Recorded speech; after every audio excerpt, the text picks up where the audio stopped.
Hey y'all, welcome to Peyton Energetics. I'm Peyton, and in today's video, we're going to be talking about the Andromedans.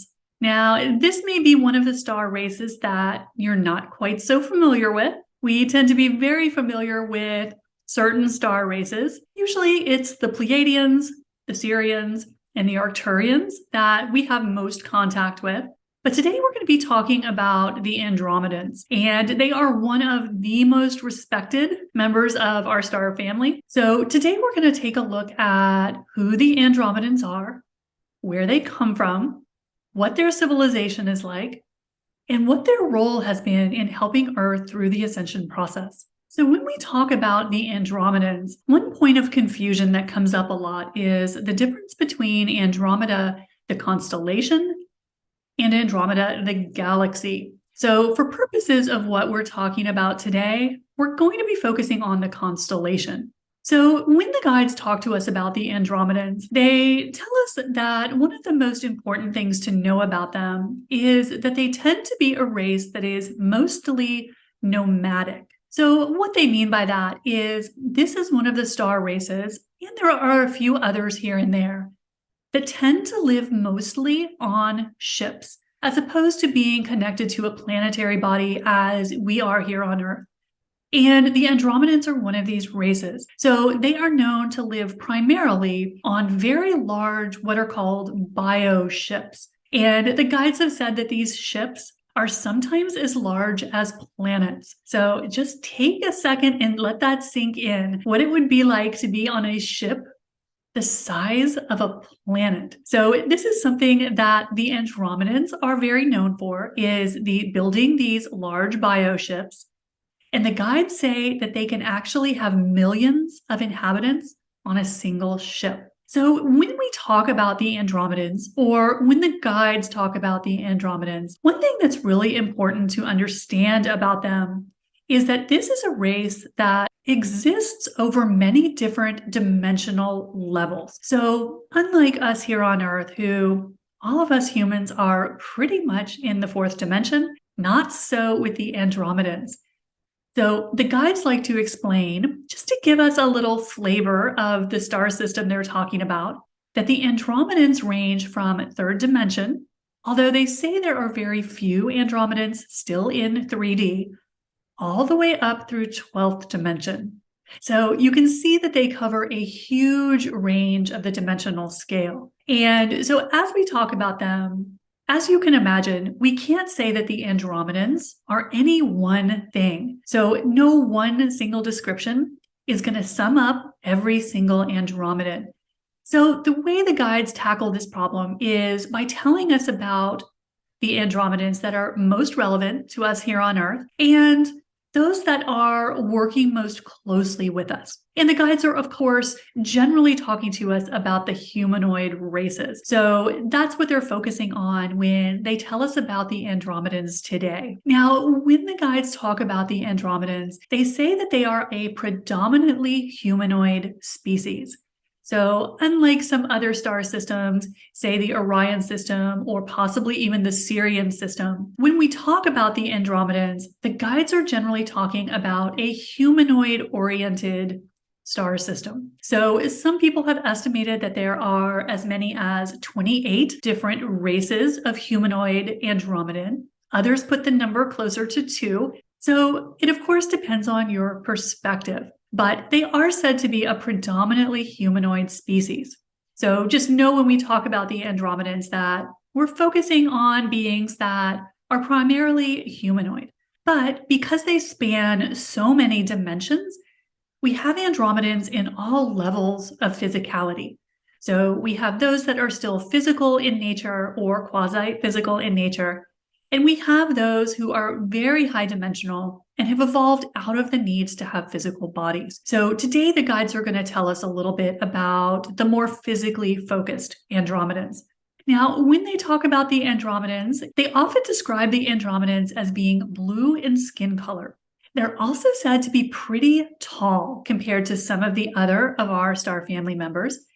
And they have been estimated to be between 6 and 12 feet tall. Again, usually with blue skin, ranging from darker blues to almost more of a whiter blue. They're said to generally have very large bald heads and large eyes. And in some respects, they look a bit like the Arcturians, except of course that the Arcturians are quite dainty, coming in only around the 4-foot mark, according to most of the stories. Now, something that is interesting about the Andromedans is that their entry point into the galaxy is somewhat disputed. There are those people who work closely with the Andromedans who say that they come through the Lyran origin point, like most of the other species that we're aware of, because as y'all know, if you're familiar with your galactic history, human consciousness in the galaxy is said to originate in the Lyran constellation. So the Lyrans and their sister star system, the Vegans,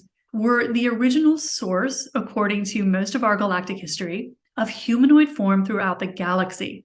So most of the star races that we are familiar with stem from those original Lyran and Vegan colonies. So that would mean most of the star races that we're familiar with trace their roots back to the Lyran system. And some people who work with the Andromedans say that they are no different, that they also originate from the Lyran system. But there are also those who work with Andromedans who say the opposite, that they are not of Lyran descent, and that they came into the galaxy through their own unique process. So there are more than one versions of this story, and the origin point of the Andromedans is one of those things that not everyone agrees on. Now, let's talk for a minute about Andromedan energy, because many of the star races, as we are getting to know them better, have very unique energies in terms of how we feel or perceive it as humans. So when we talk about the Andromedans, and again, this may be a race of being or one of our star family members that you've never had a chance to meet before. So when we talk about the energy of the Andromedans, it's often described as feeling very angelic. The guides have actually said that if you were to meet an Andromedan being in person, many of them actually glow. And that sounds like so much fun. I would totally love to see that. But one thing that I have noticed about Andromedan starseeds, although they're very rare, the ones that I have had the opportunity to work with, I've noticed that their auras are very sparkly. So this seems to be something that is unique to Andromedan starseeds. And it's something that kind of makes sense from a star race that is said to actually glow. So that is something, if you ever have the opportunity to meet an Andromedan starseed, if you're someone who can see auras or energies, see if you can see this sparkly aura. It's so beautiful and unique, and always suggests to me that someone has a lot of Andromedan energy. Now, as a civilization, there are some things that set the Andromedans apart from some of the other star races. One of the things that they are most known for, other than their incredible ships, is that they are fiercely freedom lovers. So this is a race that has freedom as one of its core values. This is something that is so important to the Andromedans, is freedom. And they are a race that is not a huge fan of authority or any sense of hierarchy. And one of the reasons for that is they're not going to be fans of anything that limits their personal freedom. So this is something that the Andromedans are very known for, and it shows up as something that they're very careful about when they interact with other civilizations, is to respect the free will and the sovereignty of any other races they're interacting with. So for that reason, one of the things that is kind of unique about how the Andromedans have worked with us here on Earth is that they've been one of our more hands-off members of our family, our galactic family. So whereas some of the other star races have been very active in working with humanity, teaching us, colonizing our planet throughout various times in our history, and being very involved in human events and what was unfolding on the planet, the Andromedans had a slightly more hands-off role with us. So the guides have said that the Andromedans did, of course, come to Earth at several points in our history, And apparently, many times they were here to study our plants and our animals. So they were less interested in messing with the humans and were more focused on our flora and our fauna. But the Andromedans have been linked and connected to some of the Eastern cultures and traditions. So they are said to have had a presence on the planet in the area that we now know as India and the surrounding areas. So the guides have said that many of the Eastern religions and traditions that feature blue-skinned deities and gods were actually reflections of the Andromedans. So that is one area of the world where they are said to have a very noticeable legacy, and they are actually said to be the inspiration behind the Hindu blue deities. Now, something else that they are credited with is with the Sanskrit language. So that is said by some reports to have descended from Andromedan language. So this is the one part of the world that the Andromedans are very associated with, although the guides mention they have a presence in the Asian countries as well. But in general, they have had a more hands-off relationship with us as compared to some of the other members of our star family. Something else that is very noticeable about the Andromedans, according to the Pleiadians, is that they have a very strong view, very strong perspective on karma. So this is a principle that they take very seriously, and they have kind of a traditional interpretation of karma. And it's a view of karma that we see often in some of the Eastern traditions that they are said to have influenced. So unlike some of the members of our star family, like the Pleiadians, who tend to take a more liberal view of karma, a more progressive view of karma, the Andromedans are said to be sticklers for karma. So they're said to have a much more maybe rigid, maybe less flexible take on karma, and to feel very strongly about it. So that's another reason why they have had more of a hands-off role with other civilizations, is because the guides say they're very aware of not karmically entangling themselves with other civilizations. So that makes sense, being huge freedom lovers, that they don't want to step on the toes of any other civilization. They don't want to overstep or impose themselves. So this is a race that is very cautious in their interactions with especially evolving races like us here on Earth, that they just want to make sure that they are not entangling themselves or imposing themselves on newer civilizations. So that, again, you can see the hands-off relationship that the guides describe, and they don't want to karmically entangle themselves, and they don't want to step on anyone else's free will, anyone else's freedom.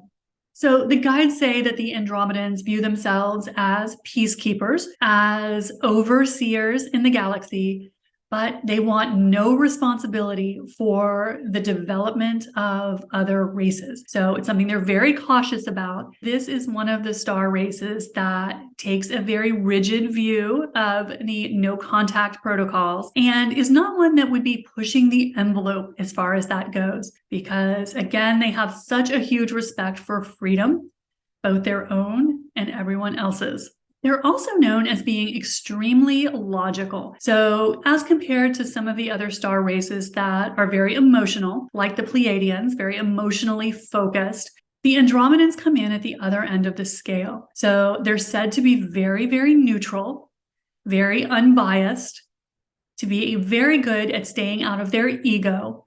So this is something that is really a strength of the Andromedans and something that they're known for in the galactic community.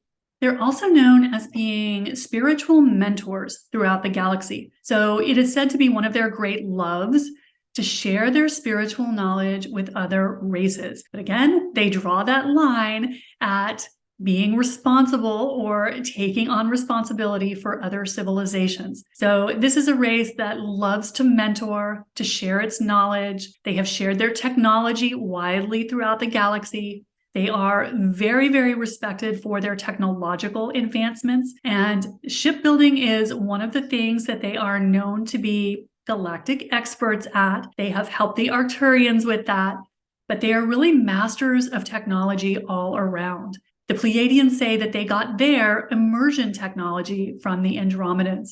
And as we have talked about in other videos, immersion technology is this fascinating technology that is used to send starseeds to Earth. So if you want to know more about that, check out my video on starseed entry protocols, where we dive into it because it's really interesting. So that is something that is said to have come from the Andromedans. And some accounts have actually attributed our moon to the Andromedans. Some stories that I have heard recently have said that it was the Andromedans who designed our moon, very similar to how they would design one of their massive bioships. And they have been credited by some accounts as being the ones who placed it into orbit around Earth 12,000 and some years ago. So that's just an interesting story. The Pleiadians have not weighed in on that, but I will throw that out as something that has been attributed to the Andromedans by people who work closely with them. And finally, something else that's really important to know about the Andromedans is that they are hugely respected members of the galactic family. So they are instrumental on many of the huge galactic councils and confederations. They are respected senior members. They have been on and continue to serve on numerous galactic councils, again, because they are said to view themselves as overseers, as teachers and mentors to the galaxy. But again, hands-off teachers. So never wanting to cross any lines, step on any toes, but they are very, very respected in all of the galactic current events. It all seems to come back around to the Andromedans. So that is something else that they are very known for.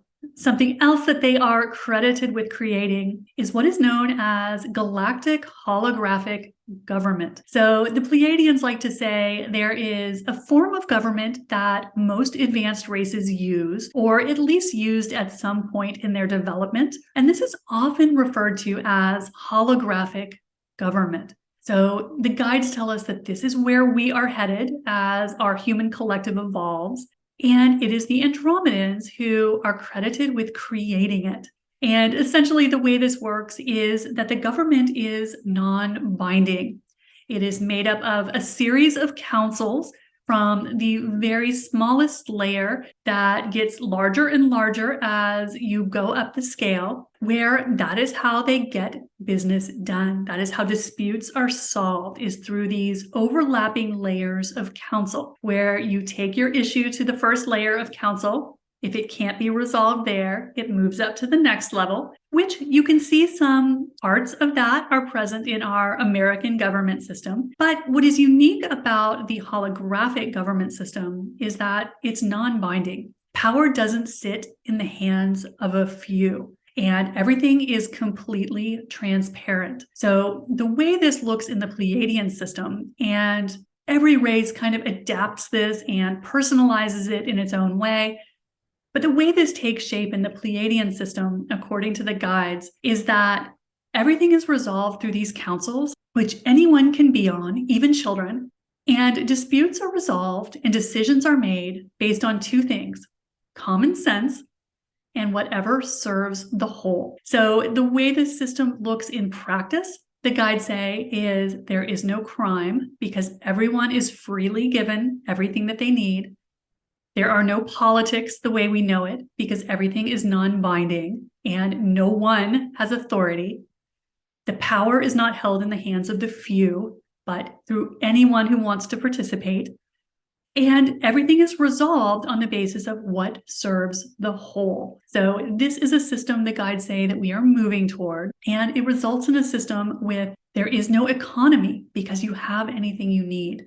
There is no crime because you have anything you need. There is no government the way we think of in terms of power in the hands of a few, with all of the secrecy and the manipulation that tends to plague our human institutions. So it results in a very equality-based system. So the guides have said that this is the system we are moving toward. That is a system of total transparency, total equality, and where everyone is given everything that they need. So this is what is sometimes referred to as holographic government.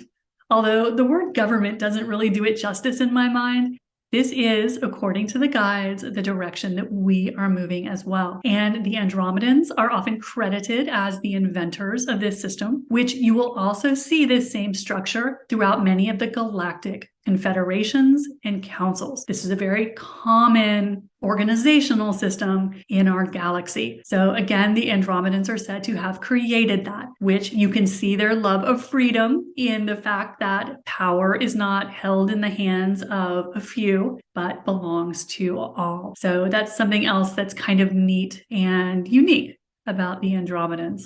So that is a quick little peek at the Andromedans, what they are all about, how their civilization functions, and just what they're known for in the galaxy as we start to get to know our galactic family a little better. Now that we are entering officially our window of open contact, I'm sure the guides will be sharing more and more information about all of our star races. So let me know in the comment box below if there's another star race that you want to know about.